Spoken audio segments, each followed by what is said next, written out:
Hello everyone, welcome to my channel. I am Sandeep Datta and you are watching English Home Tuition.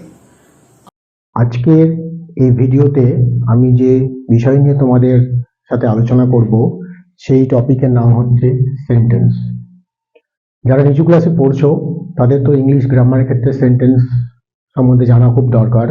Sentence কিভাবে গঠন করা হয়, sentence কাকে বলে, সেন্টেন্সের কে কয় ভাগে ভাগ করা হয় ইত্যাদি ইত্যাদি। এছাড়া যারা উঁচু ক্লাসে পড়ছো, বিশেষ করে ধরো 8, 9, 10 বা 11, 12-এ দেখবে ন্যারেশন চেঞ্জ, ভয়েস চেঞ্জ করতেই হয় গ্রামারে। সেই পার্টের ক্ষেত্রেও কিন্তু সেন্টেন্সের টাইপগুলো কাজে লাগে। দেখবে ন্যারেশন চেঞ্জের ক্ষেত্রে বিশেষ করে যে কোন ধরনের সেন্টেন্স দেওয়া হয়েছে তার উপর কিন্তু ন্যারেশন চেঞ্জের নিয়ম নির্ভর করছে। এখন আজকের এই ভিডিওতে আমি তোমাদের সেন্টেন্সের পুরো বিষয়টি নিয়ে আলোচনা করব। আশা করছি যে পুরো ভিডিওটি দেখলে তোমার বা তোমাদের পুরো কনসেপ্টটি ক্লিয়ার হবে। আর এই ভিডিওটি যদি তোমাদের ভালো লেগে থাকে তাহলে অবশ্যই ভিডিওটিকে লাইক করবে এবং শেয়ার করবে, আর চ্যানেলে যারা নতুন তারা সাবস্ক্রাইব করবে। চলো এবার শুরু করা যাক। প্রথমেই দেখো সেন্টেন্স কাকে বলে। ডেফিনেশন কি বলেছি, a group of words that makes a complete sense is called a sentence. অর্থাৎ সম্পূর্ণ অর্থ প্রকাশ করে এমন শব্দগুচ্ছকে আমরা বাক্য বলতে পারি। এক্সাম্পলে কি লিখেছি, I am reading a story book now, মানে আমি একটি গল্পের বই পড়ছি। এখানে দেখো পুরো একটা অনেকগুলো ওয়ার্ডস, সেই জন্য বলা হয়েছে গ্রুপ অফ ওয়ার্ডস, যেটাকে আমরা পরপর ঠিকভাবে সাজিয়েছি যাতে একটা সঠিক মানে আমরা তার পেতে পারি। এই জন্য এটাকে আমরা একটা সেন্টেন্স বলছি। এবারে আসছি যে বাক্যকে কয় ভাগে ভাগ করা হয়। বাক্যকে 5 ভাগে ভাগ করা হয়। কি কি? Assertive sentence, interrogative sentence, imperative sentence, optative sentence, exclamatory sentence. প্রত্যেকে দেখো বাংলা মানে ব্র্যাকেটে দেওয়া রয়েছে। অ্যাজারটিভ সেন্টেন্স মানে বিবৃতিমূলক বাক্য, ইন্টারোগেটিভ সেন্টেন্স মানে প্রশ্নবোধক বাক্য, ইম্পারেটিভ সেন্টেন্স মানে অনুজ্ঞাসূচক বাক্য, অপটেটিভ সেন্টেন্স মানে প্রার্থনামূলক বাক্য, এক্সক্লেমেটরি সেন্টেন্স মানে বিস্ময়বোধক বাক্য। এবারে আমরা আলোচনা করব যে প্রত্যেকটা বাক্যকে আমরা কিভাবে চিনতে পারবো। বাক্যগুলো চেনার ক্ষেত্রে বিষয় হচ্ছে যে আলাদা আলাদা বৈশিষ্ট্য রয়েছে প্রত্যেকটা বাক্যের। যারা নিচু ক্লাসে পড়ছো, ধরো ক্লাস 6, 7, তাদের বাক্য চেনার জন্য এরকম কিছু কোশ্চেন থাকে যেটা কোন সেন্টেন্স পাশে লিখতে হবে। উঁচু ক্লাসে পড়ছো, যেমন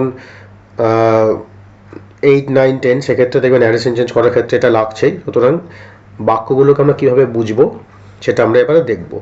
প্রথমে দেখো ফার্স্ট এক্সাম্পল দেওয়া রয়েছে কি, অ্যাজারটিভ সেন্টেন্স। অ্যাজারটিভ সেন্টেন্সের ডেফিনেশনে কি লেখা রয়েছে, যে বাক্য কোনো ঘটনার বা অবস্থার বা বিষয়বস্তুর বর্ণনা দেয় তাকে অ্যাজারটিভ সেন্টেন্স বলে। Assertive sentence is also called statement. মানে হচ্ছে অ্যাজারটিভ সেন্টেন্স কি বলে, যে কোনো ঘটনা, অবস্থা, বস্তুর বিবরণ দেয়। আর অ্যাজারটিভ সেন্টেন্সকে আমরা কিন্তু স্টেটমেন্টও বলতে পারি। এবারে যে বিষয়টা তোমাদের খেয়াল রাখতে হবে সেটা হচ্ছে কিভাবে অ্যাডজেক্টিভ সেন্টেন্স লিখতে পারি, প্যাটার্ন। দেখো প্রথমে সাবজেক্ট দিয়ে শুরু হবে, এই জায়গাটা খুব ইম্পর্টেন্ট।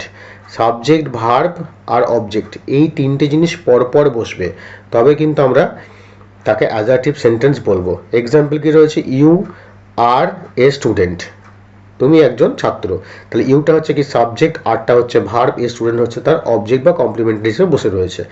যেমন দেখো my father wrote the letter, এখানে মাই ফাদারটা সাবজেক্ট, রোড হচ্ছে ভার্ব, আর দ্য লেটারটা হচ্ছে অবজেক্ট।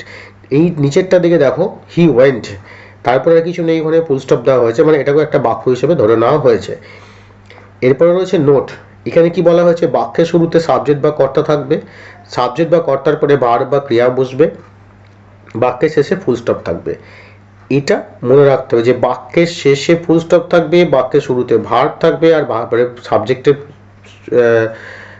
পরেই কিন্তু ভার্ব বসবে। এটা ভীষণ ইম্পর্টেন্ট জিনিস।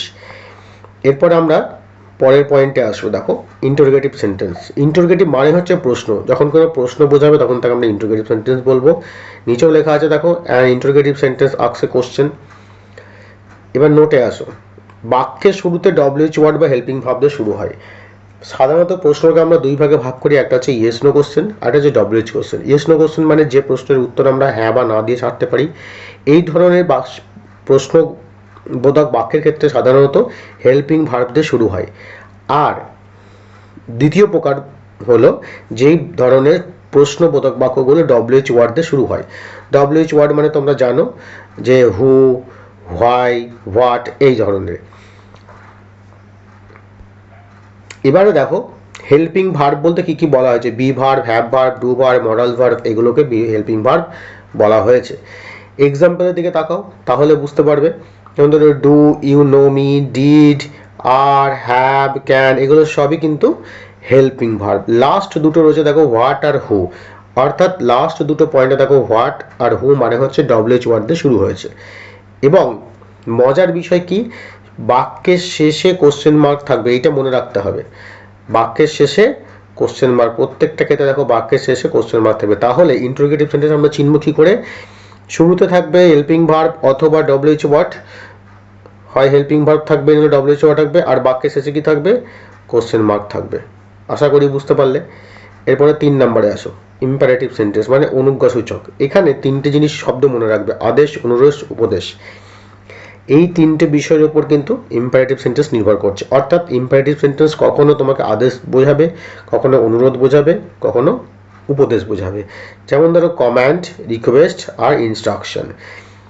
এবার মজার বিষয় হচ্ছে it does not explicitly state the subject or doer, মানে এই ধরনের বাক্যে কখনো সাবজেক্ট বা কর্তা উল্লেখ থাকে না, উহ্য থাকে। তাই এই ধরনের বাক্যগুলোতে মেন ভার্ব দিয়ে বাক্য শুরু হয়। এটা দিকে তাকাও, মেন ভার্ব দিয়ে বাক্য শুরু হয়, সাবজেক্ট বা কর্তা উহ্য থাকে, আর বাক্যের শেষে ফুল স্টপ থাকে। এক্সাম্পল দেখলে বুঝতে পারবে। Read the book, write a letter, এখানে দেখো সাবজেক্ট নাই। আশা করি বুঝতে পারলে। এরপরে আমরা আসবো ইম্পারেটিভ সেন্টেন্স প্যাটার্ন। দেখো ইম্পারেটিভ সেন্টেন্স প্যাটার্নে কি আছে, দেখো এখানেও সব ভার্ব আর অ্যাডভার্ব দিয়ে রয়েছে, কিন্তু সাবজেক্ট নাই, বাক্যের শেষে কি রয়েছে? ফুল স্টপ রয়েছে। এরপরে অনুজ্ঞাসূচক বাক্য সাধারণত উল্লেখ হয় কারণ এই ধরনের বাক্য সর্বদা তুমি, তোমরা, তুই, তোরা, আপনারা এরকম হয়, কিন্তু সকলগুলি ইংরেজি ইউ হওয়ার জন্য বলা হলে ইম্পারেটিভ সেন্টেন্সে ইউ উহ্য থাকে। খুব সিম্পল জিনিস, এগুলো বিশেষ কিছু ইম্পর্টেন্ট নয়। এরপরে অপটেটিভ সেন্টেন্স। অপটেটিভ মানে হচ্ছে ইচ্ছা বা প্রার্থনা। দুটো শব্দ মনে রাখবে, অপটেটিভ সেন্টেন্স মানেই হচ্ছে ইচ্ছা বা প্রার্থনা বোঝাবে, উইশ অর ডেজায়ার। সাধারণত এ ধরনের সেন্টেন্স মেয়ে দিয়ে শুরু হয়। দেখো নোটসে কি রয়েছে, নোটসে লেখা রয়েছে বাক্যের শেষে ফুল স্টপ হয় কিন্তু বাক্যের শুরুতে মেয়ে থাকে। মেয়ে শব্দের পর, এই জায়গাটা ভালো করে বোঝো, মেয়ের পর সাবজেক্ট বা কর্তা থাকে, ইচ্ছা বা উইশ প্রকাশ করে। এই যে এবার দেখো এক্সাম্পলের দিকে তাকে আমরা সেন্টেন্স প্যাটার্নে দেখিয়েছি, মেয়ে দিয়ে শুরু হচ্ছে। যেমন ধরো may God bless you, may you be happy, may your dreams comes true, may our leader live long. এবার এখানে মেয়েটা সাথে তার আগে দেখো এই পার্টটার দিকে তাকাও, দেখো অ্যাজারটিভ সেন্টেন্স রয়েছে। অ্যাজারটিভ সেন্টেন্স অর্থাৎ যে প্যাটার্ন, অ্যাজারটিভ সেন্টেন্সের যে প্যাটার্ন কি বলেছে, God bless you, you be happy, দেখো সব সাবজেক্ট ভার্ব অবজেক্ট দিয়ে শুরু হচ্ছে। ব্যাপারটা এখানে বলা হচ্ছে সাবজেক্ট ভার্ব অবজেক্ট দিয়ে শুরু হচ্ছে, তার আগে দেখো সব মেয়ে বসে যাচ্ছে। অর্থাৎ অ্যাজারটিভ সেন্টেন্সের আগে যদি মেয়ে বসাই তাহলে ইন জেনারেল এই যে স্ট্রাকচার, এটাকে কিন্তু আমরা অপারেটিভ সেন্টেন্সের প্যাটার্ন বলে থাকি। এরপরে লাস্ট পয়েন্ট হচ্ছে এক্সক্লেমেটরি সেন্টেন্স। এক্সক্লেমেটরি মানে হচ্ছে আবেগ বোঝাবে, এই জায়গাটাই খেয়াল রাখবে। কি বোঝাবে? আবেগ। কিসের আবেগ? কখনো দুঃখ, কখনো আনন্দ, কখনো বিস্ময়। অর্থাৎ দেখো এক্সাম্পলের দিকে যদি আমরা তাকাই তাহলে আমরা পরিষ্কার বুঝতে পারবো যে alas the man is dead, মানুষটা মারা গেছে, দুঃখ। হুররে, আনন্দ, we have won the match. এবার এখানে দেখো বিস্ময়বোধক চিহ্ন রয়েছে। অর্থাৎ এখানে দেখো বাক্যের শেষে এখানে লেখা রয়েছে কি, বাক্যের শেষে বিস্ময়বোধক চিহ্ন থাকবে। এই জায়গাটা ইম্পর্টেন্ট, যে বিস্ময়বোধক চিহ্ন চেনার সব থেকে বড় উপায় হচ্ছে কি বাক্যের শেষে বিস্ময়বোধক চিহ্ন থাকবে। এই যে আমরা 5টা সেন্টেন্স পেলাম, 5টা সেন্টেন্সের মধ্যে দুটো সেন্টেন্স বোঝা খুব সহজ। একটা হচ্ছে বিস্ময়বোধক, একটা হচ্ছে বিস্ময়বোধক বাক্য, কারণ এখানে বিস্ময়বোধক চিহ্ন থাকে। আর একটা হচ্ছে ইন্টারোগেটিভ সেন্টেন্স। ইন্টারোগেটিভ সেন্টেন্স খুব ইম্পর্টেন্ট, বোঝা খুব সহজ, কারণ প্রশ্নবোধক বাক্যে কি হয়, যে কোশ্চেন মার্ক থাকে।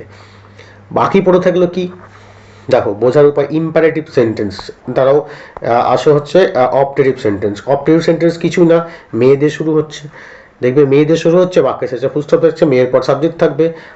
আর এবারে চলে আসো আরো দুটো, কি একদম প্রথমে এক নম্বর আছে কি অ্যাজারটিভ সেন্টেন্স। অ্যাজারটিভ সেন্টেন্স কিভাবে হবে না, প্রথমে সাবজেক্ট, ভার্ব, অবজেক্ট আর তারপরে ফুল স্টপ। এরপরে হচ্ছে যে ইম্পারেটিভ সেন্টেন্স, সাবজেক্ট থাকবে না, ভার্ব দিয়ে শুরু হচ্ছে। অ্যাজারটিভ সেন্টেন্স আর ইম্পারেটিভ সেন্টেন্স স্ট্রাকচারটা একই রকম। অ্যাজারটিভের ক্ষেত্রে শুধু সাবজেক্ট দিয়ে শুরু হচ্ছে আর লেস আসছে, ফুল স্টপ বলছে। ইম্পারেটিভে কি হচ্ছে, সাবজেক্ট দিয়ে শুরু হচ্ছে না কারণ সাবজেক্ট উজ্জ্ব থাকছে, আর ভার্ব দিয়ে শুরু হচ্ছে, শেষে ফুল স্টপ থাকছে।